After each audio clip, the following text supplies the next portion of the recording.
Que as mulheres vêm conquistando cada vez mais espaço no mundo do futebol, isso já sabemos, mas ainda temos um longo caminho a percorrer. E a nossa convidada de hoje, Sofia Gomes, é uma das fundadoras da Classe das Campeãs, um projeto que ajuda jovens meninas a seguir carreira no futebol. Ela vai contar pra gente um pouco mais sobre o projeto e as conquistas das mulheres no esporte. Então fica por aí porque o Jogo Aberto vai começar. Sofia, dos últimos anos para cá, a gente vem acompanhando o aumento da busca pelo futebol feminino.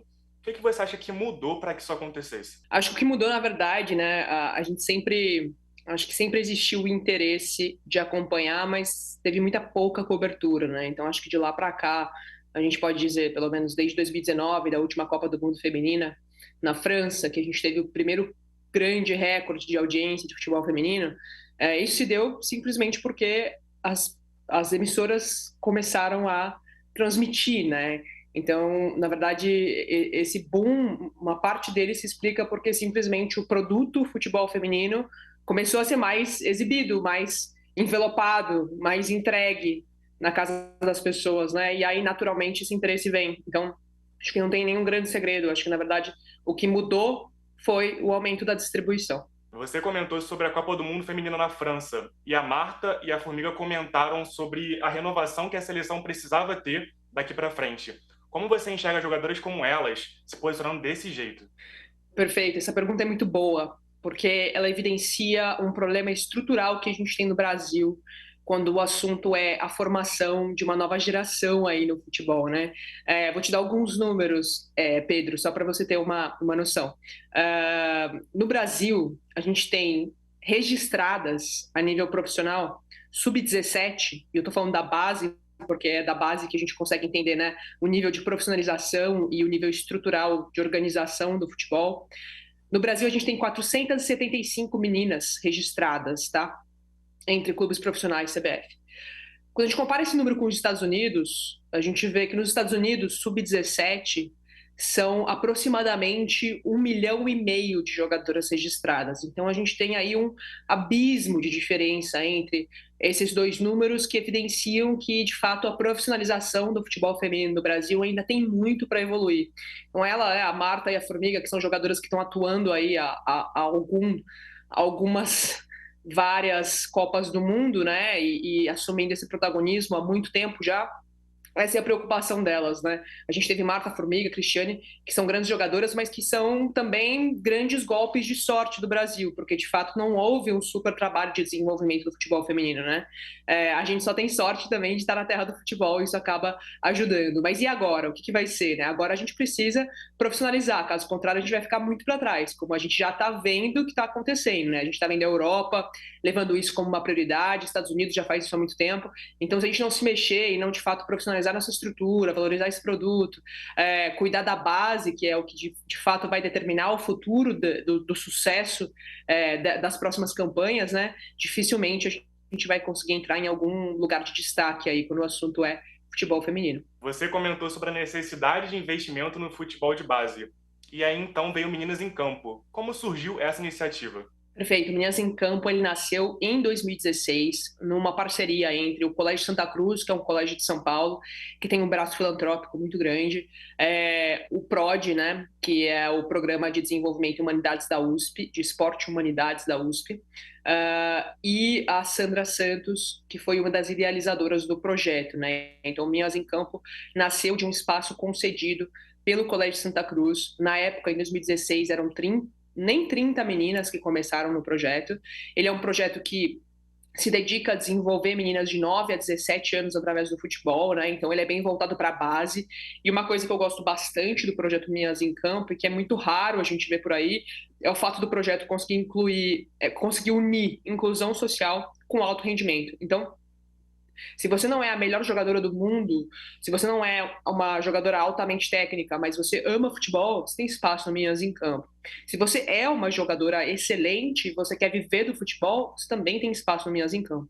A gente separa em 3 turmas, que a gente costuma dizer, né? Inclusão social, formação esportiva e alto rendimento. E aí a gente consegue atender todo tipo de menina, desde que elas amem o futebol, independente do nível técnico. Então eu gosto muito disso, porque a gente acaba deixando todo mundo, né, conseguindo incluir de fato todo mundo e não limitando fomentando essa inclusão a algum nível técnico do futebol, né? Então, acho que essa é um princípio muito forte aqui no projeto Meninas em Campo, e ele tem se mostrado um projeto fundamental aí na construção do futuro do futebol feminino, a começar pelos números, né? É um projeto que atende hoje 235 meninas, já teve 49 meninas em clubes profissionais e outras 12 para a seleção brasileira sub-17. Então, esses números são números que eu sempre falo, né? Nossa, que legal, né? Que números excelentes. Mas, por outro lado, Pedro, se a gente for olhar mais de perto esses números, se a gente for colocar uma lupa neles, a gente começa a pensar, cara, 12 meninas para a seleção brasileira sub-17, incrível, resultado de uma metodologia que funciona. Mas como é que pode um projeto social mandar 12 meninas para a seleção brasileira sub-17? Isso é um sintoma, na verdade, né, de uma ausência muito maior. Se a gente está mandando 12 meninas para a seleção brasileira sub-17, é porque existem pouquíssimos projetos que estão olhando para as meninas de 9, 10, 11, 12, 13, 14, 15 anos, né?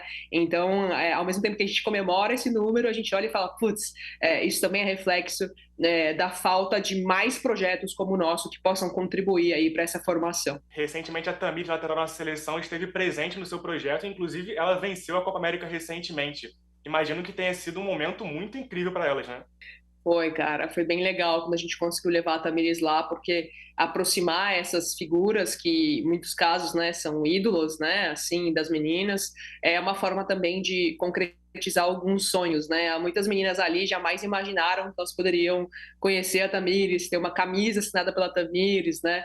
Então, quando a gente começa a aproximar essa atual geração, né, essa atual geração de atletas que são atletas de elite, que representam a seleção, a gente começa a aproximar elas do projeto, a gente vê um efeito aí muito interessante que é, para além de realizar sonhos das meninas, enfim, trazer uma baita fonte de inspiração, isso também acaba movendo visibilidade para o projeto Meninas em Campo também, né? E, inclusive, essa é uma iniciativa que também foi algo que nasceu na pandemia, que foi uma iniciativa que eu criei, que é a Classe das Campeãs. A Classe das Campeãs foi uma iniciativa que nasceu do projeto Meninas em Campo durante 2020, no momento em que, na pandemia, a gente não podia fazer futebol, né? Então, estava tudo parado, e aí nesse momento a gente viu a oportunidade de convidar a goleira da seleção brasileira na época, Aline Reis, para criar aí um masterclass, né, traduzindo toda a bagagem prática dela,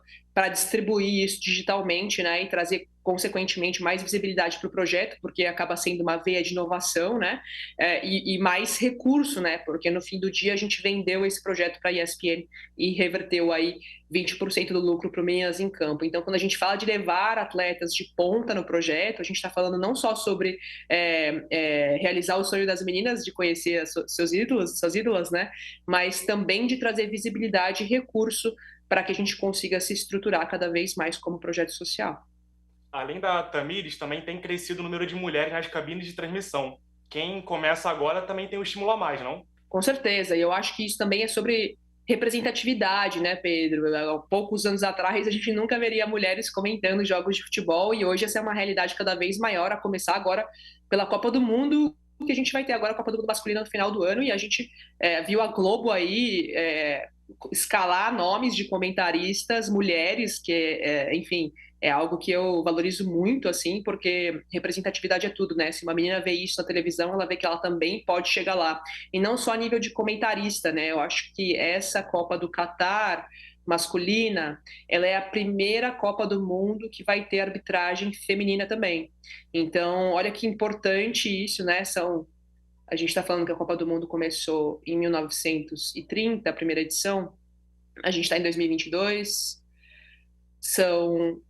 Acho que, se eu não estou enganada, depois eu vou fazer a conta, mas são 22 edições de Copa do Mundo que a gente levou para chegar até aqui. Então, são 22 edições para a gente finalmente ter comentaristas mulheres, né? Então, olha só, finalmente chegamos, né? Temos representatividade agora, e como é importante isso para que outras meninas vejam isso e falem, caramba, uma mulher então pode apitar um jogo de Copa do Mundo masculina? Sim, ela pode. Então, você também pode fazer isso, né? Então, acho que isso é fundamental para pavimentar e abrir os caminhos. Apesar dessa crescente na busca pelo futebol feminino, ainda tem muito caminho a percorrer. Na sua opinião, Sofia, o que ainda precisa ser feito para a gente finalizar no país para que tenhamos outras Martas e outras Formigas também? Olha, eu acho que na verdade não existe uma resposta única aqui, né? Um conjunto de fatores que vão, se desenvolvidos, podem colaborar para um futuro mais promissor, ainda mais promissor do nosso futebol feminino, né? Eu acho que a começar, e é inevitável isso, né? Eu acho que o investimento na base, ele é e sempre vai ser fundamental, né? Não tem como a gente querer uma seleção altamente capacitada se a gente não dá as oportunidades ou os espaços seguros para que a gente consiga ter mais meninas praticando, se desenvolvendo através do futebol, né? Então, acho que o investimento na base é um ponto fundamental e é algo que o Meninas em Campo aí ajuda a resolver, até porque muitos clubes não têm time sub-15 feminino, né? A maioria, eu arrisco dizer, não tem um sub-15. Então, o Meninas em Campo acaba cumprindo um papel que os clubes ainda não estão muito afim de fazer e que é muito necessário, porque se a gente pega as meninas só a partir de 15, 16 ou 17 anos, a gente perdeu muitos anos que seriam bons anos de desenvolvimento para essa menina no futebol, né? Então a gente não pode deixar de ter espaços que olhem para as meninas sub-15 também, principalmente, que é uma lacuna que a gente vê nos clubes aí. Então eu começaria respondendo essa pergunta através do investimento na base.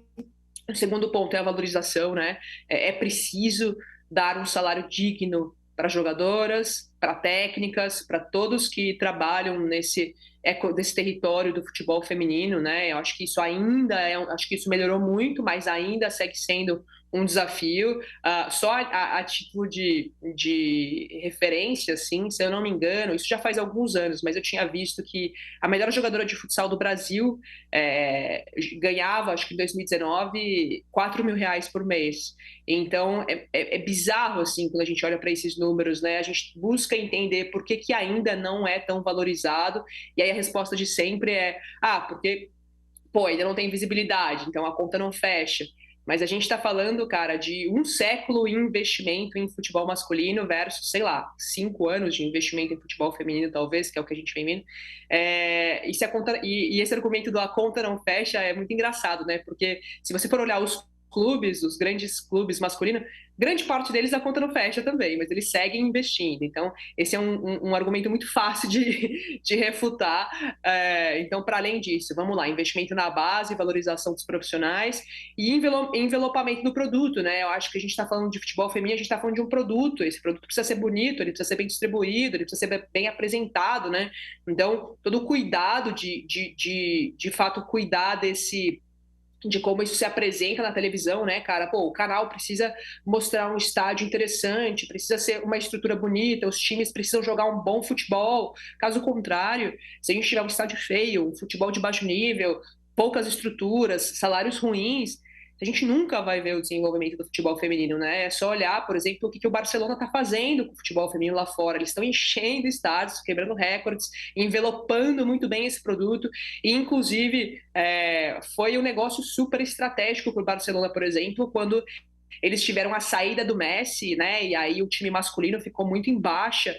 E eles tiveram o feminino arrebentando, ganhando todos os campeonatos. Então, foi uma forma também do Barcelona nunca sair dos noticiários, né? Mesmo com a baixa do time masculino, o time feminino se sobressaiu absolutamente em todos os campeonatos. Isso fez com que a marca Barcelona ficasse em evidência, mesmo com o time masculino tendo aí os seus problemas. Então, estrategicamente, os clubes também deveriam pensar dessa forma, né? Cara, o teu masculino pode estar indo mal, mas se o teu feminino estiver bombando, você tem bons caminhos de atenção, né, do público. Então, eu acho que pensar em investimento na base, valorização dos profissionais e qualidade do produto importa para a gente conseguir ver aí um bom desenvolvimento do futebol nos próximos anos no Brasil. E esses ainda são desafios por aqui. Sofia, muito obrigado pela sua participação e eu queria deixar um espacinho para você poder divulgar as suas redes sociais e os perfis do seu projeto também. Legal, galera. Quem tiver interesse aí, eu sou a Sofia, eu trabalho com esporte, eu sou apaixonada por esporte, adoro falar disso no meu Instagram, @Sofia com F mesmo, Sofia G. César, e os projetos que eu mencionei aqui, o projeto social, é o @oficial Meninas em Campo, que é o projeto social que desenvolve meninas de 9 a 17 anos em São Paulo. E o outro projeto que eu comentei aqui também é o @Classe das Campeãs, que é o projeto que aproxima atletas olímpicas de projetos sociais de base para a gente fazer com que a atual geração siga apoiando aí a próxima, né? Então, acho que são esses 3 perfis aí que vocês vão encontrar um pouquinho sobre mim, um pouquinho sobre o nosso trabalho aqui para valorizar, dar visibilidade para o esporte feminino como um todo. Bom, o Jogo Aberto fica por aqui. Não deixe de seguir nossas redes sociais e de curtir esse vídeo também. Até a próxima.